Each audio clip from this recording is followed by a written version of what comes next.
Hey guys, welcome back to Foreign Reacts. And first of all, I do hope you guys are having a good day.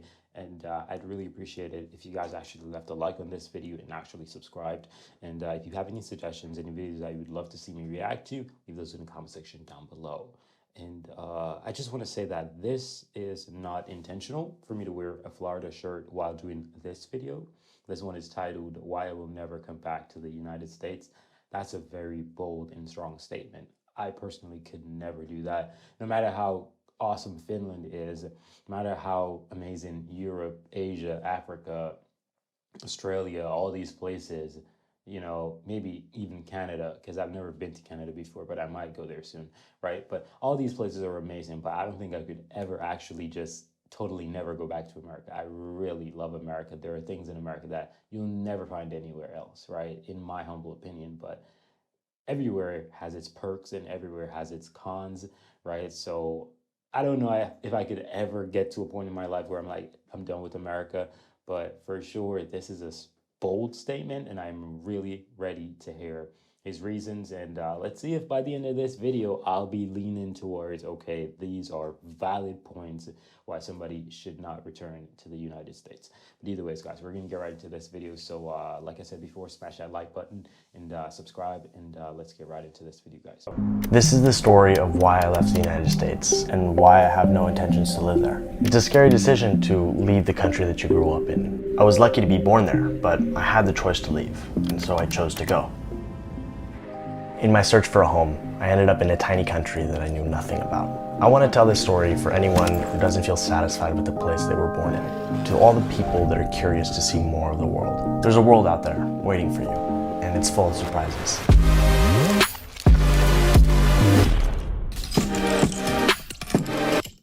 Let's back up a little bit. This is me. I would describe myself as a little tornado, unable to stay put in one place. I think I had a hyperactive imagination that led me to create entire worlds in my head. As a kid, I invented languages. I knew very early on that I had to chase adventures. Adventure is what makes me feel alive. One of the things that drives so many of my adventures is this obsession that I have on learning about how other people see the world. Learning about other societies, other worldviews, other perspectives. When I was in high school, I went on my first trip abroad without my parents, and it was to Spain. And that was a quite eye-opening experience for me, because for the first time, I was seeing firsthand how different life could look from what I had gotten to know growing up. I absolutely loved how different the Spanish sounded when they spoke, how different their cities looked from the town that I was from. I say this a lot about travel abroad, but for me it felt like stepping into an alternate universe where even the most basic things looked different, like the food or the streetlights. When I returned to the United States, I could not stop thinking about the world that existed out there. It had captured my imagination, and returning to my town felt like re-entering a bubble. And I've spent a lot of my life since then trying to expand my bubble, seeing and experiencing things that I would never be able to see or experience otherwise. To help tell this story of expanding my bubble, I want to take you on a little journey to a micronation in the heart of Europe called Luxembourg. A place that, for a dumb American like me, seems like something straight out of a fiction novel. I want to take you to this place because it represents something very important to me that I can't get in the United States, which is a different history and a different vantage point of the world. Spending time in See, I agree with everything he has said, but the title is definitely clickbait. Why will never come back to the United States. He's definitely going to visit America for some reason at all. But I totally agree with what he's saying, 100%. Like being in Europe, if you're an American or a person, matter of fact, you don't have to be American. You could be coming from Asia, right? Well, Asia is kind of right around the corners, but let's say anything North America, South America, right? And you are coming towards the European section, right? I personally believe that genuinely you are going to be so attached to Europe if you're an open-minded person who actually loves to experience new things. If you're a person who doesn't want to experience new things, you're more of a boxed in keep the same pattern type person, then you won't necessarily be fascinated with Europe. But unfortunately, I'm not necessarily that person who likes to keep things boxed in a sense of everything that I do. Yes, I like to keep things boxed in, like I'm really scheduled. I like things organized. I like doing things in a certain manner. But when it comes to nature, when it comes to exploring, I love to explore. So for me, Europe is what you'd say the starting of my exploring, because I'm not going to just try to go to Europe. I'm trying to go to every single continent possible out there because I want to experience other people's culture, because that's who I am. I embrace people's culture, and I try to understand from their vantage point, from their POV, right? So I get this guy 100%. Places like these is how I am expanding my bubble. For whatever reason, I just didn't take to many typical American traditions. I didn't play American football or baseball. I never watched a Super Bowl final. I didn't go to prom. I didn't attend my high school graduation. I didn't go to university and join a fraternity. I've never cared about spring break or Halloween. For whatever reason. Halloween's my birthday. You ain't never cared about my birthday, bro. Come on, son. You never cared about my birthday. Halloween's my birthday, bro. You can't do that to me. But everything that he just said actually is factual for me, because I never cared about American football. Not saying that I cared about European football or the other football. I've never cared about that. It's just basketball. And not many sports really caught my eyes. Definitely loved the track and field, basketball. Baseball, I liked it, but I never actually partake in it. But that's just the truth, man. Like, I've just been the weird guy, I guess. Like, I don't know. I love America, but I can't say that I don't love America. I do love America, and I do love American things. But for some reason, I actually did everything that he just said. Felt super connected or tied down to the United States. Honestly, this country is full of little surprises. Somehow, in the same city right now, I'm sitting on stairs right by this river passing through. This is so nice, so lovely. And then you just see the very Luxembourgish architecture everywhere, these very impressive stone walls. This is nice. And so I felt like I had to find, or create rather, my home somewhere else. I've met a lot of people that have told me that learning English for them has opened up all kinds of doors and opportunities for them. It has been a way to escape what felt like their own little bubble of whatever. What language does Luxembourg speak? Because I don't know much about Luxembourg. I should actually do a series for Luxembourg where I learn about Luxembourg. That would be a really smart thing to do. Town or country that they're from. And I have experienced the same thing, just in the opposite direction. I found that learning other languages has opened all kinds of doors in my life, giving me access to different ways of living and different perspectives on the world and different people. Luxembourg, incredibly, is just 2 hours away by train from Paris, where I live currently. This is something that I love about Europe. You can take a short train ride and be in a place where the food and language are completely different. Peanut butter latte. Did you you heard those words, right? Peanut butter latte. Luxembourg style. I've never tasted something like this before. For starters, I'm amazed that a place like this can even exist, squished in between three very powerful neighbors: Belgium, Germany, and France. Despite changing possession. See, I'm learning Europe. Y'all cannot, listen, when I just started Foreign Reacts and I was doing these reaction videos, I didn't know Europe like that. Now I know Europe practically in and out. Well, the moment he said that Luxembourg was, I didn't know where Luxembourg was. But the moment he said Luxembourg was beside France, I knew it was there beside Belgium and Germany, easily. Because obviously Germany and France shares border. And, you know, Belgium is right there too. Many times over the last centuries, it is currently a sovereign state. And what impresses me the most about this is that despite its imposing neighbors, it has its own unique culture and identity. To be Luxembourgish is to not be French or German or Belgian. So I'm wearing right now clothing that has been upcycled by a lovely Luxembourgish woman by the name of Debbie. Where is she? Hello! Right now we're in this like little square. Music was playing earlier, I don't know what happened, but it's amazing. This is just a lovely little secret corner. Wow, I love this. Yeah. Whoa. I'm getting pictures taken of me right now. As always, I'd like to ask a few questions to the locals to better understand the Luxembourgish identity. Do you feel like Luxembourg has successfully created its own sort of identity, if you will, or does it get kind of squashed by these super powerful countries that are nearby? No, I do think that we definitely have like a strong own identity. Like, I mean, we have our own language, we have our own culture, we have our own culture. But we learn about so many cultures growing up. We're so familiar with the German culture and French culture and different languages. And I mean, we feel very strong about our identity, but I think the moment you leave Luxembourg, nobody really knows about it. But it's very, very proud people. The freak? You know, I would lose my mind if I see something like that in front of my face, right? Like, what the freak, bro? This is some crap out of the movies. This is some alien ass stuff, bro. Have you ever seen the New York train? I'm gonna do something for you guys right now, right? I'm just gonna put New York train in this, and I'm gonna go image, and I'm gonna show you guys what I'm dealing with right here. Hopefully you guys can see that.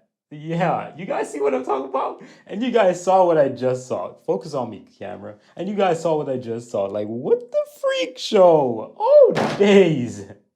Toi, t'as l'impression d'être à l'étranger ici? Enfin, de ne pas être en France? Ouais, quand même. Ah ouais? This, by the way, is Elsa, my guide in Luxembourg to help me better understand the country. She's French, but grew up here. I already have a feeling I'm gonna like this country a lot. Partially because almost everybody here, if I'm not mistaken, is a polyglot.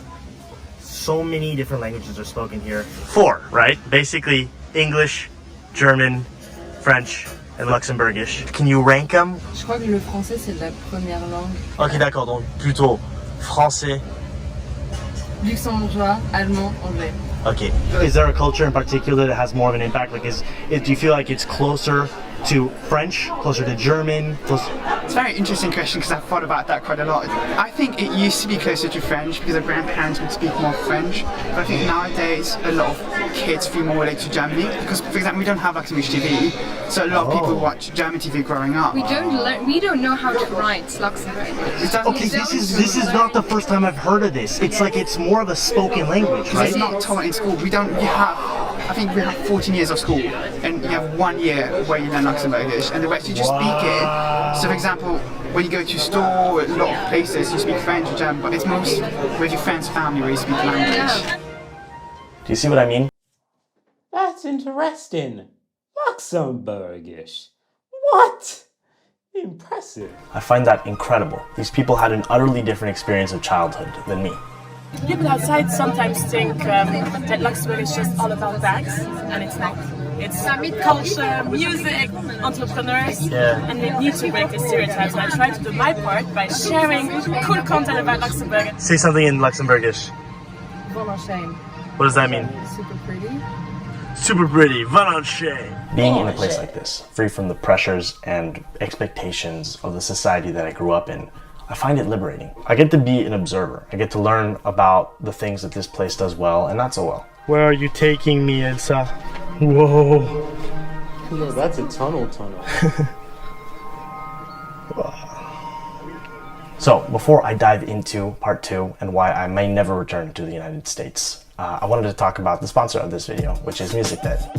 And I am over the moon over the fact that they're sponsoring this video because music is extremely important to my storytelling and creative process. If you are a filmmaker looking to add music to your creations and add feeling and emotion to what you're making, I highly recommend checking them out. For the record, all of the music that I'm using in this video comes from their library, which has only expanded over the years and is of spectacular quality. They're really good. I can't believe that these things exist. I've said this before, but I think we live in an incredible time where there are more tools than ever to express ourselves and to tell stories. It's not Choose Your Forced and has played a major role in helping me create a certain feeling that I'm usually trying to evoke in the videos that I make. In fact, music is actually one of the first steps of my creative process. I really like finding a sound that captures the feeling that I want to convey, and then I go from there. And there are some amazing artists on there. Tony Anderson, Paul Russell. So, if you're interested in checking them out, you can use the coupon code NathanielDrew at checkout to get 1 free month when purchasing an annual personal subscription. Thank you so much to MusicBed for sponsoring this video and helping make my travels a reality. I would not be able to do it without their support. Okay, into part 2. Why I may never return. There are 3 reasons why I may never return to live in the United States. And I guess it's important to make that clarification because I'll probably go back to visit friends and family. Exactly. But in terms of spending my life there, at this stage of my life, I don't see it as very likely. And these are the reasons why. The first is that I never felt culturally American. I might be the least American you will ever meet. I honestly think we should be using the word Usonian instead of American, because American really should be a word that describes people from all over the Americas.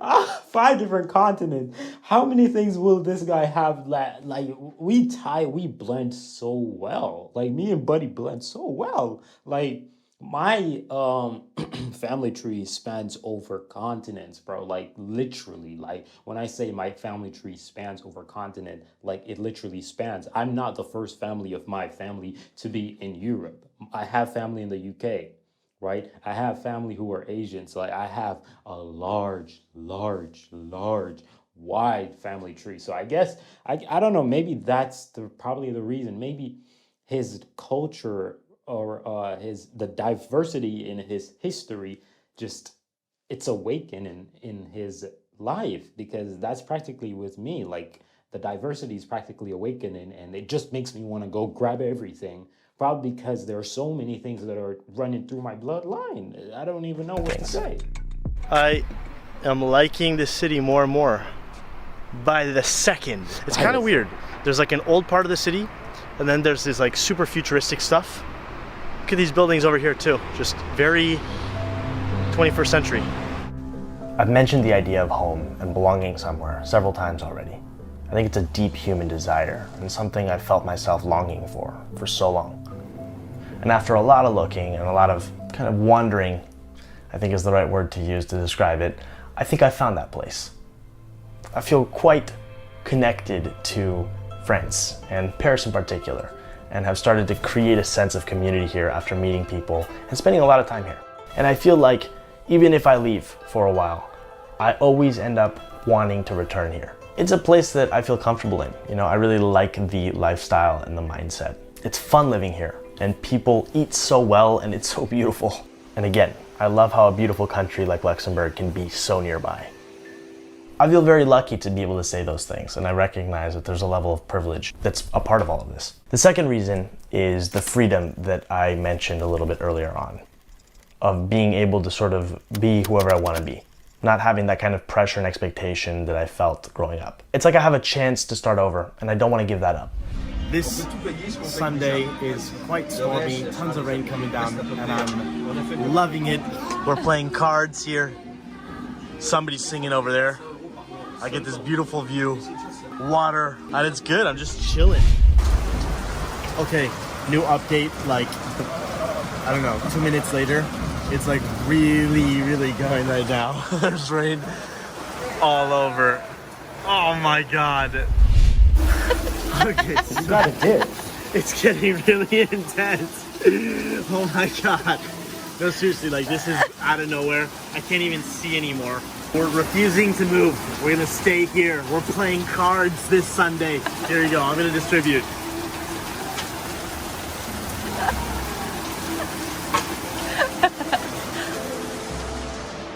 And the third is that I feel like there's still so much world left for me to see.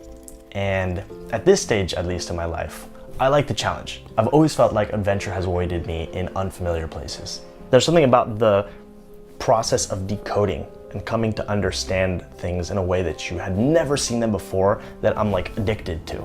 So I hope that that provides a little bit of clarity. I have no idea where things will go from here, but I hope that I can continue this trend of expanding my bubble, because what I found is that it has led to a deeper, more dynamic experience of life.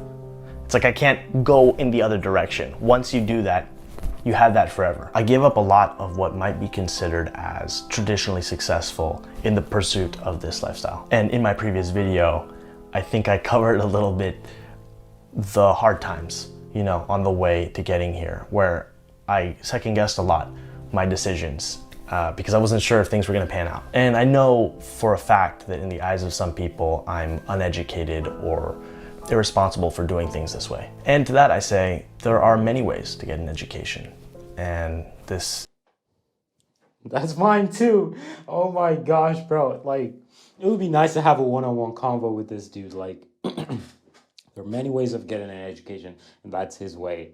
That's not the only sorry, you're not the only person taking that route, my friend. And I really am happy that I watched this video, because he actually, I relate to a lot of things he said. In fact, probably I related to every single word he said, because his life felt like my life, right? And it was really beautiful to watch this, because it's just the truth. Like, a lot of people will look at your choices in life and they will try to, say, okay, you messed up, you're dumb, you're doing something stupid, but they never gave you the chance to actually express yourself the way you want to be expressed. So I'm happy that he's taken this journey and he's actually doing what he wants to do and learn the way he wants to learn, because in my humble opinion, school is a big pack of not going to say nothing bad right here, but the best way to learn is by going to the place where things happen and actually seeing and hearing from the people who experience it and knows it. Who is the best French teacher? The person who actually speaks French every day, not a person who is not speaking French. Like, come on, what? You know what I'm saying? So I really appreciate what he's doing, and I wish him all the best. And I hope to start my journey soon, leaving Finland and moving around other places in Europe and to other continents. It will be amazing. I know that. But either ways, guys, I'm out of here. Peace.